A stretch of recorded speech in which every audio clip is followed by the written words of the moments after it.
La musique donne une âme à nos cœurs et des ailes à la pensée. Platon.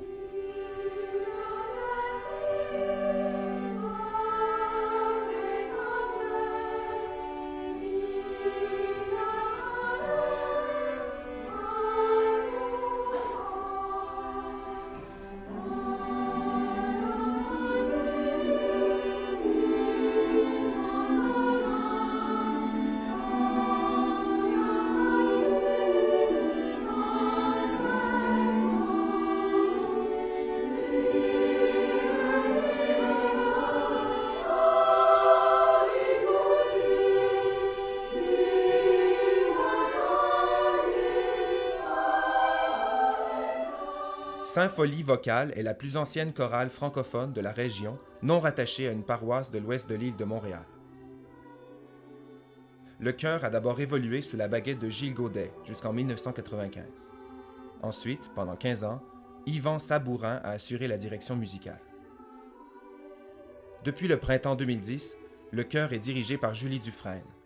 Il reste fidèle à sa mission originale de promouvoir le chant choral au sein de la communauté de l'ouest de l'île de Montréal, tout en puisant à des répertoires variés. Cette année, c'est le 30e anniversaire de Sympholie vocale.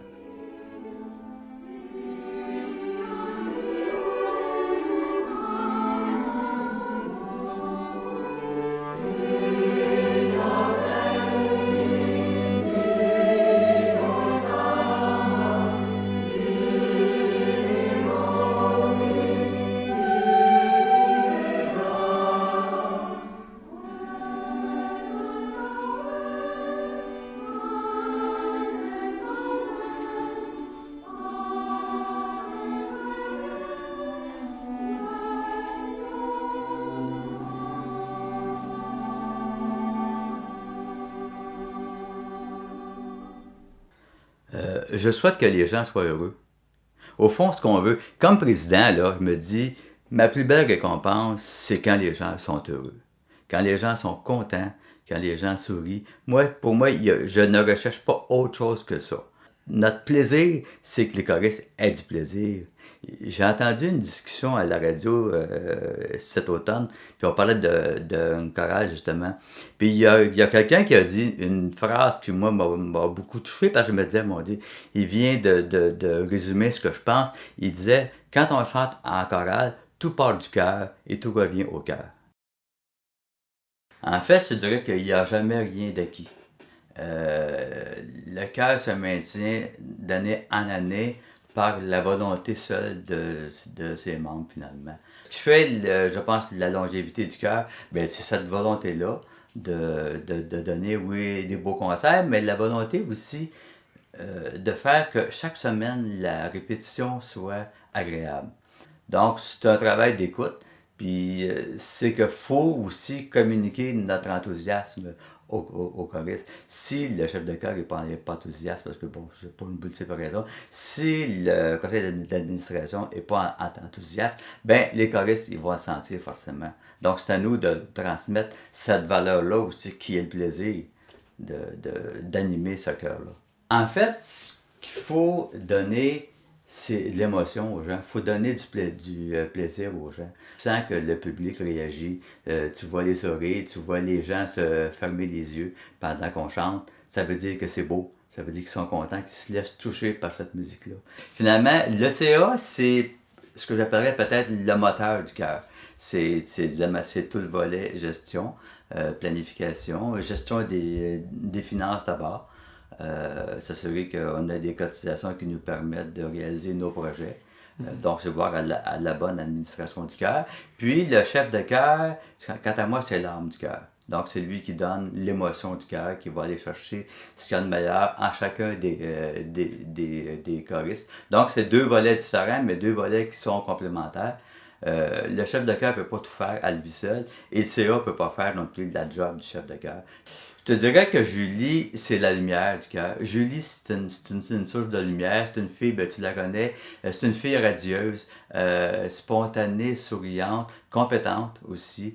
Une fille qui a compris que la musique, c'est de l'émotion et que la musique, on doit la communiquer aux gens. C'est un chœur amateur et c'est un loisir, donc la combinaison loisir et performance, il y a un certain niveau et Julie a compris comment fonctionner finalement avec ce groupe-là.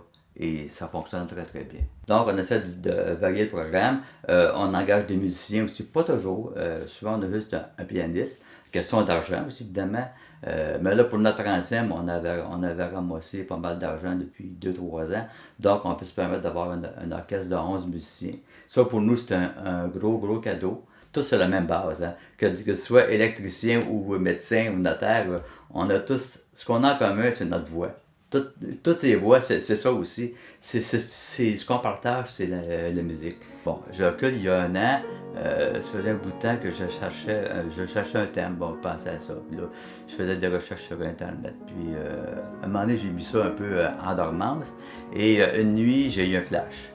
Je me réveille, puis j'avais dans la tête toutes ces voix. Et une autre nuit, j'ai un flash. Puis je me suis dit, on a un pianiste qui est hyper talentueux, Denis Alain Dion. Je me suis dit, ben enfin, c'est le bon moment, lors de notre 30e anniversaire, de le mettre un peu en avant, finalement, de laisser un peu son talent s'épanouir, puis de profiter de ce talent-là aussi.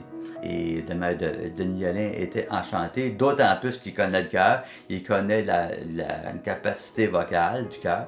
Donc, je me suis dit, il ne composera pas une œuvre qui va nous faire casser la gueule. Je pense qu'il y avait comme intérêt à ce qu'on soit popé malgré tout. Et bon, là, j'ai dit, on avait un thème, mais évidemment, ça prenait un peu plus de chair pour l'alimenter lui, parce que bon, l'inspiration, oui, ça peut venir, mais... Et là, j'ai composé le texte, qui finalement, qu'il a utilisé. C'est toutes ces voix, bon, puis différents aspects, finalement, du travail choral. Et il est parti avec ça. Puis il a composé cette œuvre-là que moi je trouve magnifique et que je trouve très sensible aussi, et en même temps rassembleuse, une œuvre joyeuse. Donc c'est vraiment un beau cadeau qu'il nous a fait pour notre 30e anniversaire.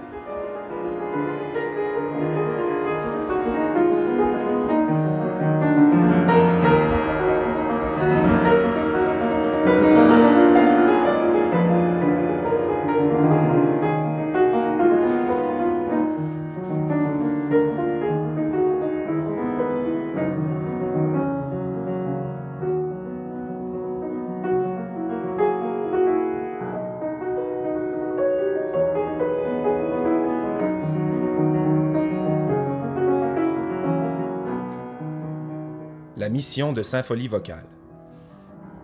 Le chœur a pour but de regrouper et de développer des compétences musicales et de se produire devant public.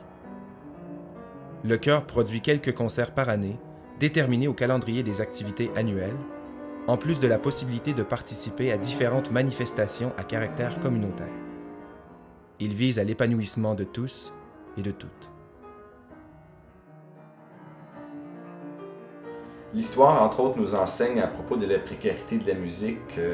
Je pense, entre autres, à un grand compositeur, Bach, qui est comme le génie par-dessus tout de la musique. Et cet homme-là qui est le plus incroyable compositeur de la musique occidentale au complet, qui est presque le fondateur de la musique aujourd'hui.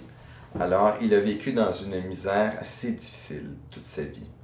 Alors, Mozart, même chose, Beethoven, je jette des noms de compositeurs qui ont révolutionné l'humanité et qui ont vécu dans la misère. Alors, je me dis, si ces génies-là ont vécu autant de peine, qui suis-je pour me plaindre de ma situation? Donc, la création, pour moi, a toujours été liée profondément au piano. Puis, j'ai toujours eu le goût, je l'ai d'ailleurs toujours, d'explorer cette dimension-là de moi. J'ai décidé de rester dans cette vocation-là. Je crois que c'est une vocation, la musique, parce qu'on donne quelque chose, c'est un don de soi, puis c'est aussi, on se pousse soi-même à explorer, à s'explorer, aller au plus profond de soi. C'est sûr que c'est un métier qui est fait d'une manière très étrange. Il y a des aléas dans ce métier-là, des courbes, si je peux dire. Alors, il y a souvent des moments plus forts et des moments plus faibles. Premièrement, je crois que ce que je dois dire, c'est que c'est un chœur qui est très vivant.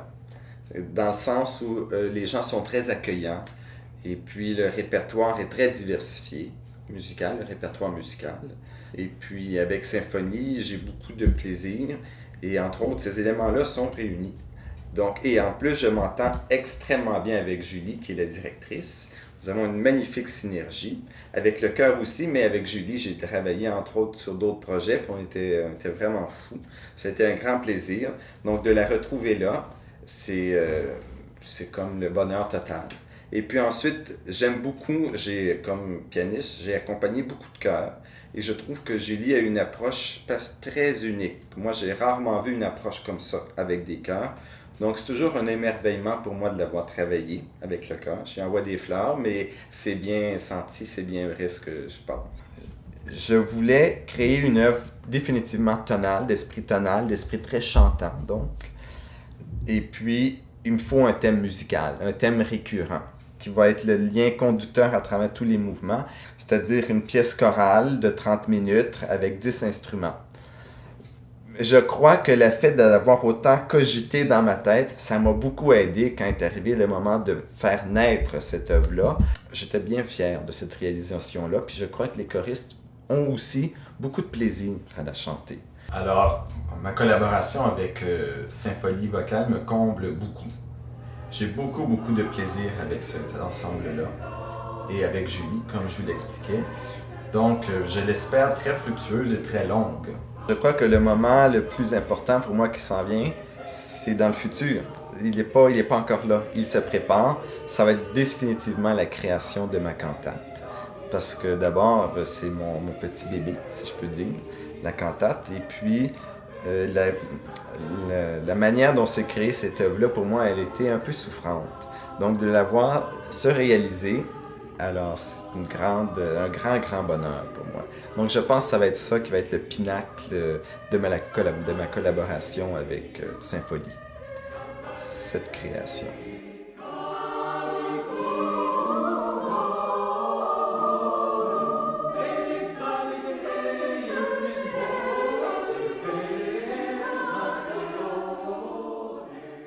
Hi, I'm Crystal McInnes. I'm the activity director at the Wellesley Residence at Chartwell Residence.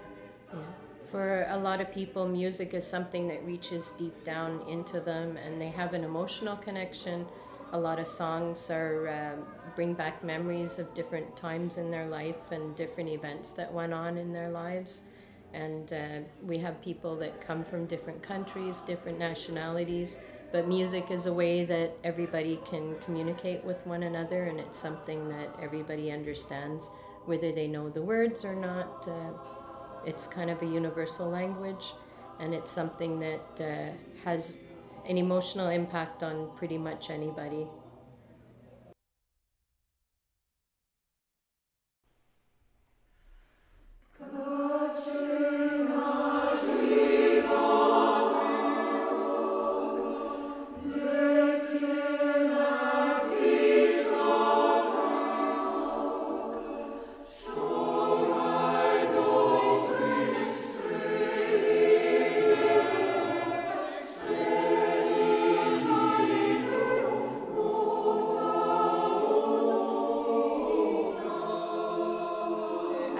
Jeune, j'avais 8 ans, je suis rentrée dans une chorale, puis je faisais plein d'activités. Mes parents m'avaient inscrit à plein de choses pour voir ce que j'aimais le plus, et la chorale, c'est ce qui est resté.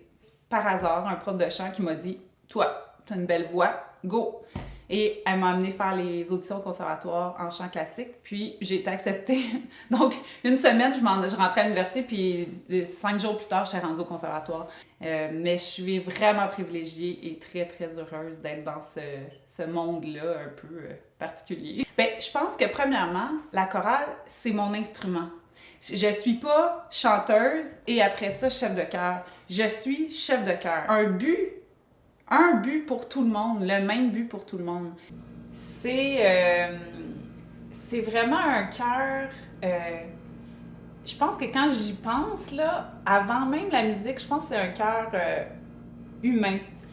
Ça a tout de suite cliqué avec l'équipe. Je me souviens vraiment de pas mon audition, mais mon entrevue pour avoir le poste. il y avait déjà une structure, c'était bien organisé, puis c'est pas le cas dans toutes les chorales du Québec. Souvent, c'est un petit peu boiteux. Puis, ce qui m'allume aussi beaucoup, c'est qu'on fait toutes sortes d'affaires. Ça fait 5 ans que je suis avec Symphonie vocale, puis je pensais pas qu'on aurait encore tant d'idées nouvelles. C'est vraiment le fun, puis on en a pour les prochaines années.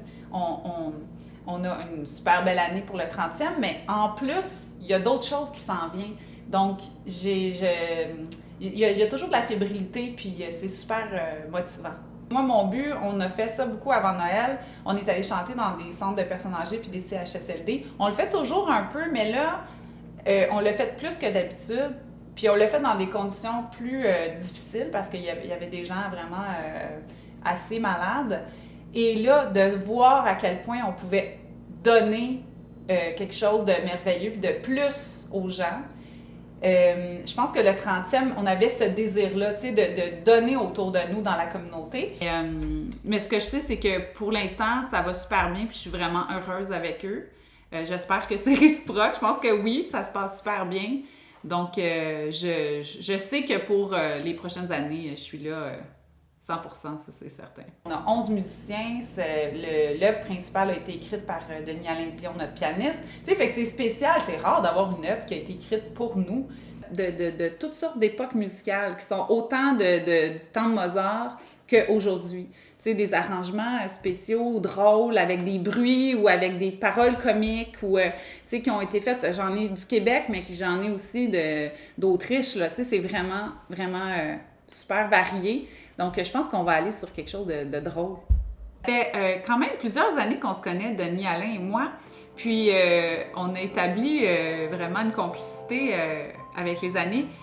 Donc, quand il a fait toutes ces voix, puis que j'ai écouté ce qu'il avait composé, il avait inséré tellement de références à d'autres choses. Je leur souhaite d'atteindre le niveau musical qu'ils ont en tête. Parce que je sais qu'il y en a beaucoup souvent qui se disent « Ah, j'ai pas chanté aussi bien que je voulais » ou « Ah, c'était pas aussi beau ». À Noël, on a réussi à faire un concert au Musée des Beaux-Arts qui était à la hauteur de nos attentes. Et le sourire dans leur visage, les yeux étincelants, ils étaient tellement fiers d'eux. C'était vraiment un de nos meilleurs concerts en termes de satisfaction personnelle et le public aussi était ravi. Donc, je leur souhaite ça. Je leur souhaite de finir le concert du 30e et de faire « Wow! Quel bon job on a fait! » D'aller au bout de leur capacité, de tout donner, dans le plaisir toujours, mais de vraiment arriver à travailler puis à donner le maximum de leur capacité. Je leur souhaite là, vraiment, puis je vais tout faire pour qu'on puisse y arriver.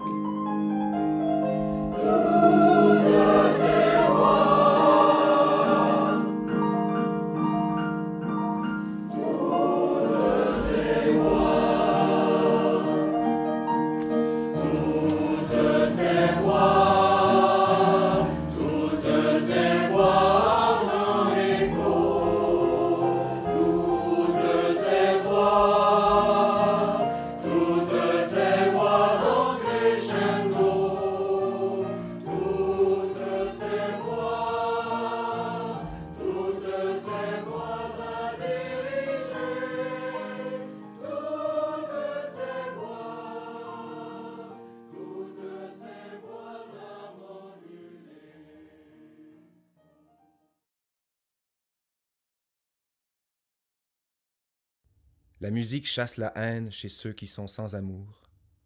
Elle donne la paix à ceux qui sont sans repos. Elle console ceux qui pleurent. Pablo Casals. Bon anniversaire.